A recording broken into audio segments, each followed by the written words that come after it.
They dismissed Terra's warning. Now power is unleashed. What happens when humanity ignores the one person who understood the alien signal? Lieutenant Kate Voss pressed her face against the viewport, squinting at the icy surface of Europa. The readout on her wrist panel blinked red. Again. That's the 5th anomaly today, she muttered, tapping commands into her console. The energy patterns made no sense. They pulsed beneath Europa's frozen crust in regular intervals, like a heartbeat. Or a message. Kate's fingers flew across the keyboard. The Space Command station hummed around her, its metal walls vibrating slightly with the station's life support systems. Lieutenant Voss, still chasing ghosts? Captain Harris appeared behind her, his reflection stern in the dark glass. Sir, these readings are consistent. Something's happening on Europa. Double quotes, Harris sighed. We've been over this. The equipment on Outpost 7 is outdated. Command says it's interference from Jupiter's magnetic field. With respect, sir, I've ruled that out. Kate pulled up a new screen showing wave patterns. Look at the regularity. This isn't random. Enough, Lieutenant. Harris's voice hardened. We have real threats to monitor. The Chinese colony on Ganymede is expanding their mining operation beyond the agreed boundary. The overhead lights flickered. Then again, longer this time. What was that? Harris looked up. Kate checked her readings. Power fluctuation. 3rd one this week. Maintenance issue. Harris dismissed. Kate wasn't convinced. She pulled up archived data from Earth's prehistoric sites. The symbols she'd extracted from the energy patterns matched cave paintings found in Australia, Egypt, and Peru.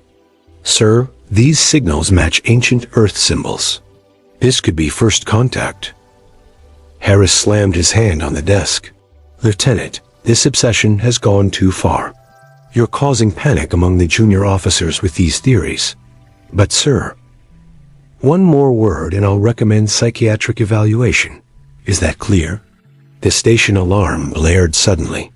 Red emergency lights bathed the command center. Status report. Harris barked into his comm. Sir, massive power failure in sectors 3 through 7. A voice crackled back. Lunar Colony Alpha reports the same. Something's knocking out our systems. Kate's screen showed a massive energy surge erupting from Europa's surface. Captain, look! The surge expanded outward like a shockwave. 3 research vessels near Europa went dark instantly. All stations battle positions. Harris ordered, his face pale. This is not a drill. Kate's monitor captured something rising from Europa's surface. Not ships, something else. Massive structures breaking through the ice.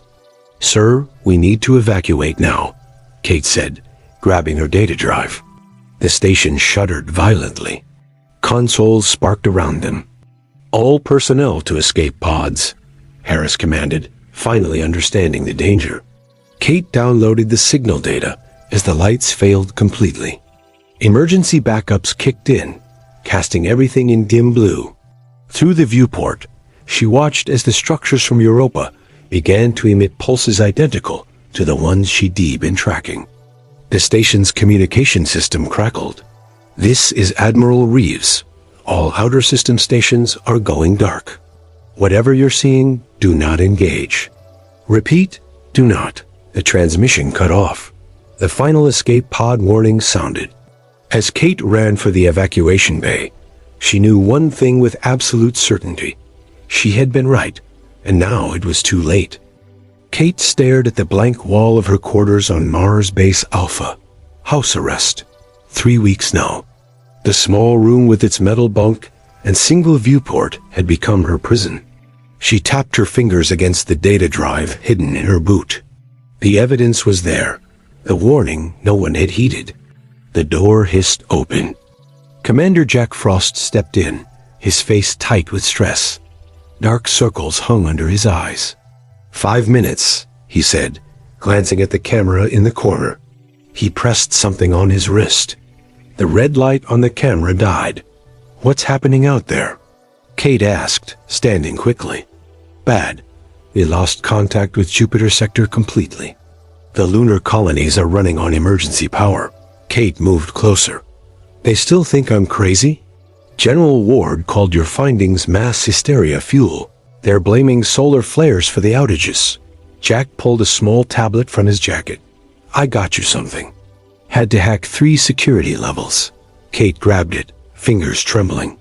The screen showed classified files' previous contact incidents. There were others, Jack said. 7 incidents in the last century. All buried. Kate scrolled through images of strange markings found on Mars, identical to the signals from Europa. They knew, and did nothing. The base alarm suddenly blared. Red lights flashed in the corridor outside. What now? Jack moved to the door. His comm unit buzzed. Commander Frost to Command Center. Emergency Protocol Delta. Jack looked at Kate. That's the highest alert level. Take me with you, Kate said, grabbing his arm. You're under arrest, and I'm the only one who understands what's happening. Jack hesitated, then nodded. Stay behind me. They rushed through corridors filled with panicked personnel. Emergency lights cast everything in blood-red shadows. The walls shook with distant impacts. In the command center, screens showed chaos. Officers shouted orders. A large display showed Earth dark patches spreading across North America and Asia. Report, Jack barked. Lieutenant Diaz looked up, face pale. Sir, we just lost contact with Earth Command. All outer system colonies went dark an hour ago. The vessels? Jack asked. Approaching Mars orbit. Hundreds of them. Kate pushed forward to see the screen. The vessels weren't ships. They were living structures, pulsing with the same energy pattern she detected on Europa. I need access, Kate demanded, pointing to the main console. She's under arrest, General Ward snapped from across the room. Sir, with respect, she predicted this, Jack argued. Another impact rocked the base. Dust fell from the ceiling. Our defense systems are failing, Diaz reported. Weapons going offline one by one. Ward's face hardened. Give her access. Kate's fingers flew across the console. The symbols matched perfectly with her earlier findings. These aren't random attacks, she said. The pattern, it's a response to something we did. The main screen suddenly flickered. Mars defense grid. Offline flashed in bold letters. We're defenseless, Ward whispered.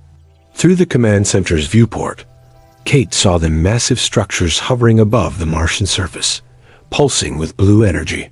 Their design matched exactly what she'd seen in her signal analysis. They're not attacking, Kate realized, watching the pattern. They're scanning. The base shook violently. Emergency sirens wailed as the oxygen warning activated. Hull breach in sectors 2 and 7. Someone shouted. Jack grabbed Kate's arm. We need to go. Now. Where? She asked as the lights failed around them. I know a way out, Jack said, pulling her toward a side door. And I know where we can find answers.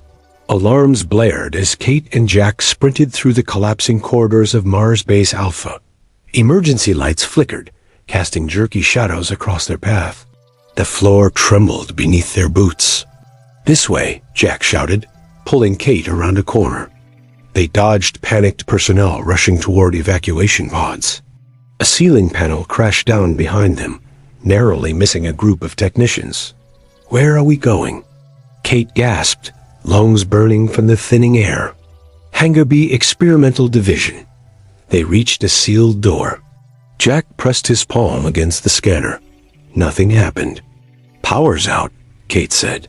Jack pulled a small device from his pocket and attached it to the control panel.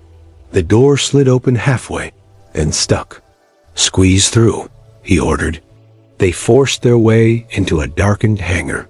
A sleek black ship sat in the center, unlike any vessel Kate had seen before. Prototype scout ship, Jack explained, rushing toward it. Quantum communications. Off the grid. You're stealing it? Borrowing, Jack corrected, opening the hatch. Get in. The hangar shook violently. Cracks spread across the ceiling. Inside the ship, Jack's fingers danced across the controls. Lights flickered on. The engine hummed to life. "Can you fly this thing?" Kate asked, strapping herself in. Theoretically, the hangar doors remained closed. Jack hit the thrusters. The ship shot forward, smashing through the weakened doors and out into the red Martian sky. Above them, the alien vessels hovered like massive jellyfish, pulsing with blue energy. The Martian surface below was chaos. Defense towers toppled. Buildings collapsed. "Look," Kate pointed to her right. Earth ships appeared on the horizon, a full battle fleet emerging from hyperspace. "They're mobilizing," Jack said. "But they don't understand what they're fighting," Kate replied, pulling out her data drive. "Help me connect this." As Jack piloted away from Mars, Kate plugged the drive into the ship's system. The alien signal patterns appeared on screen. "I need to decode more of this," she muttered, fingers flying across the keyboard. The ship's com crackled. "Unidentified vessel. This is Earth Command. Return to Mars base immediately, or be fired upon." Jack ignored the warning, pushing the engines harder. Behind them, the Earth fleet engaged the alien vessels. Bright flashes lit up the Martian sky as weapons fire met energy shields. "They're going to lose," Kate said, not looking up from her work. "Our weapons can't penetrate those shields." The ship's sensors beeped. 3 Earth fighters were in pursuit. "Hold on," Jack warned, diving toward Phobos, Mars' small moon. Kate barely noticed. The patterns were shifting on her screen, revealing new information. "Jack, I've got it," she said suddenly. "This isn't an invasion. The signal, it's a warning." "Warning about what?" "They're running from something. Something worse." The ship rocked as a warning shot passed their port side. "We need to lose these fighters," Jack said, weaving through Phobos crater field. The com crackled again. "Final warning. Return to..." The transmission cut off. On their rear view screen, they watched as a massive energy wave swept through the Earth fleet. Ships went dark, drifting powerless. "What was that?" Jack asked. Before Kate could answer, their sensors detected a massive battle erupting at Saturn's rings.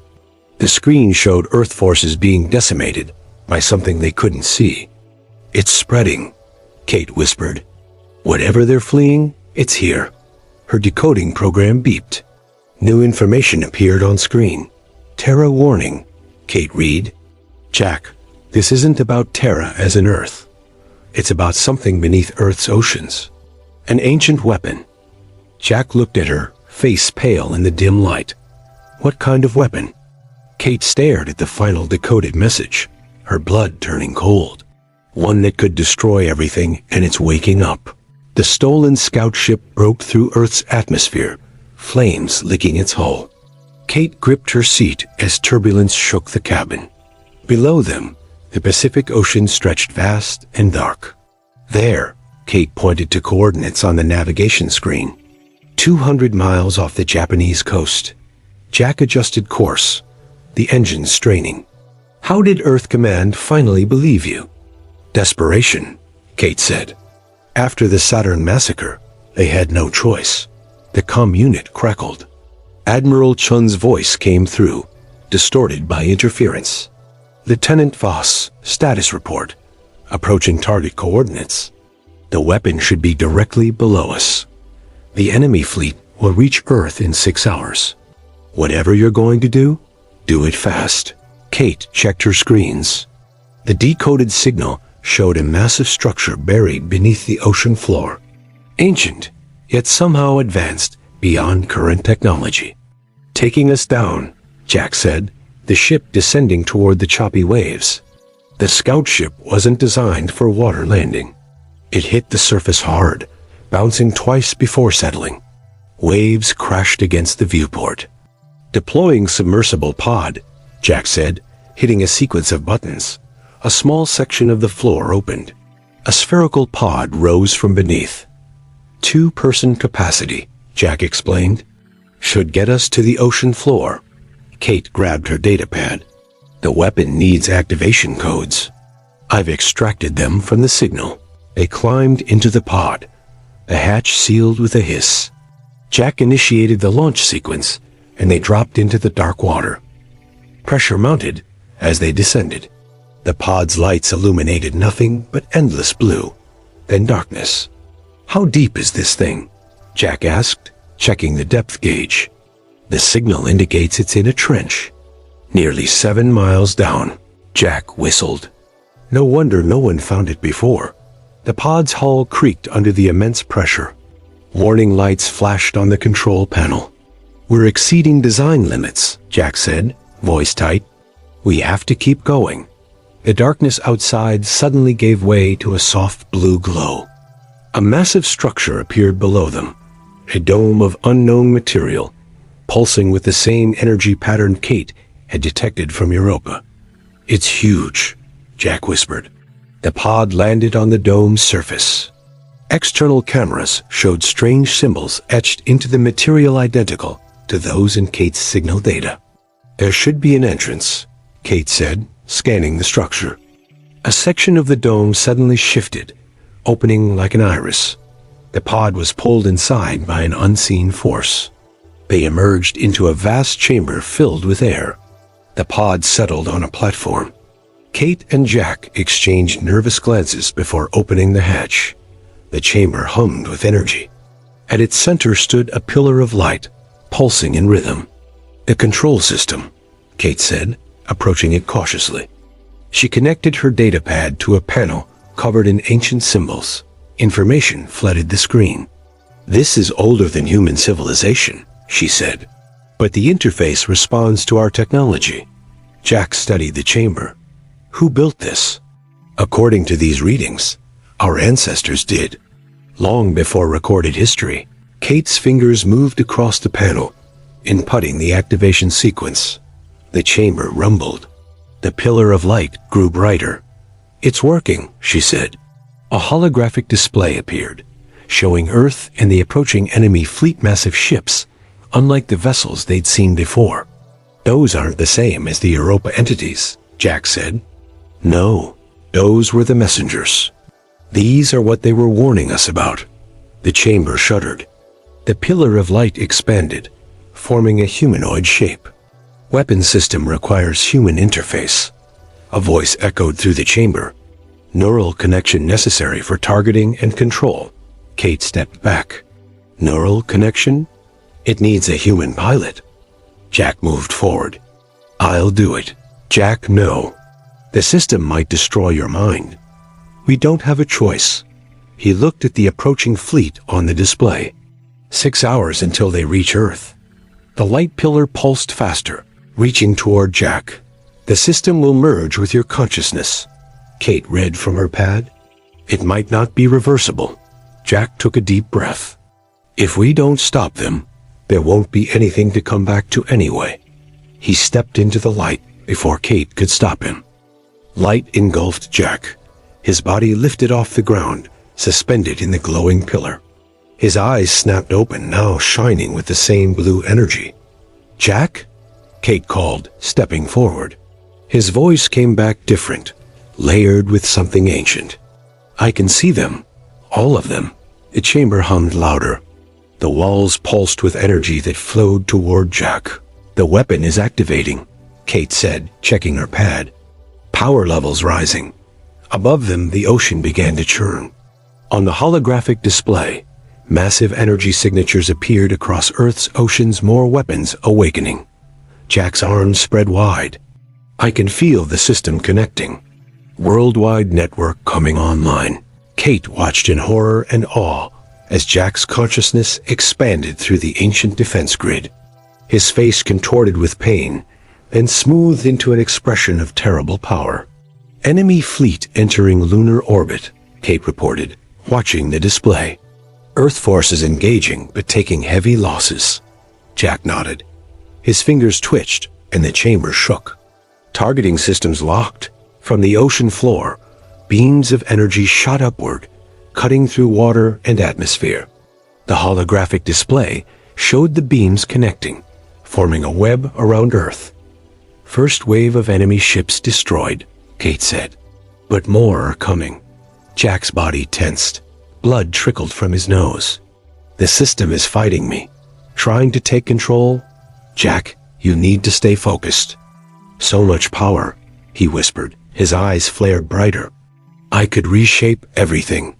The display showed enemy ships falling back, regrouping, and advancing again in greater numbers. Jack, they're still coming. He smiled, an expression that wasn't entirely human. Let them. With a gesture, he unleashed the weapon's full power. The ocean above them parted. Energy beams lanced into space, tearing through the enemy fleet. The display showed ships exploding, breaking apart. The enemy forces scattered, retreating. But Jack didn't stop. The beams continued, targeting fleeing ships. Jack, they're retreating. You can stop now, Kate shouted. His face showed no recognition. Must eliminate all threats. Cleanse the system. The beams began targeting Earth's own defense ships. Kate ran to the control panel. The weapon is taking over his mind. I need to shut it down. She typed frantically, trying to break the connection. Warning symbols flashed across her screen. Jack, fight it. Remember who you are. For a moment, his eyes cleared. Kate, she reached for him, her hand passing through the energy field. Come back to me. Jack's face twisted with effort. I can't hold it much longer. The weapon wants control. Fight it. With a scream of effort, Jack redirected the energy beams away from Earth's ships, focusing them on the retreating enemy fleet. One final massive pulse erupted from the weapon, and the enemy ships vanished from the display. The energy pillar flickered. Jack fell to the chamber floor, his body smoking. Kate rushed to him, cradling his head. Jack? Jack! His eyes opened slowly, still glowing faintly blue. Did we win? Yes, she whispered. They're gone. The chamber rumbled. Cracks appeared in the walls as the ancient structure began to collapse. We need to get out of here, Kate said, helping Jack to his feet. They stumbled toward the pod. Jack moved strangely, as if his body wasn't entirely his own. Something's still inside me, he said. The weapon's consciousness. I can feel it. They reached the pod just as the chamber ceiling began to cave in. Kate sealed the hatch and initiated emergency ascent. As they rose through the dark water, Jack stared at his hands. Blue energy crackled between his fingers. I'm not the same anymore, he said quietly. We'll figure it out, Kate promised, though fear edged her voice. The pod broke the surface into chaos. The sky burned with debris from the battle. Rescue ships approached from all directions. Earth is safe, Jack said, looking up at the scarred sky. For now. Kate followed his gaze. What do you mean, for now? Jack turned to her, his eyes flashing blue. Before the connection broke, I detected something else. A signal from deep space. Another threat? No, Jack said, his voice once again layered with something ancient and powerful. A message. The real war hasn't even begun.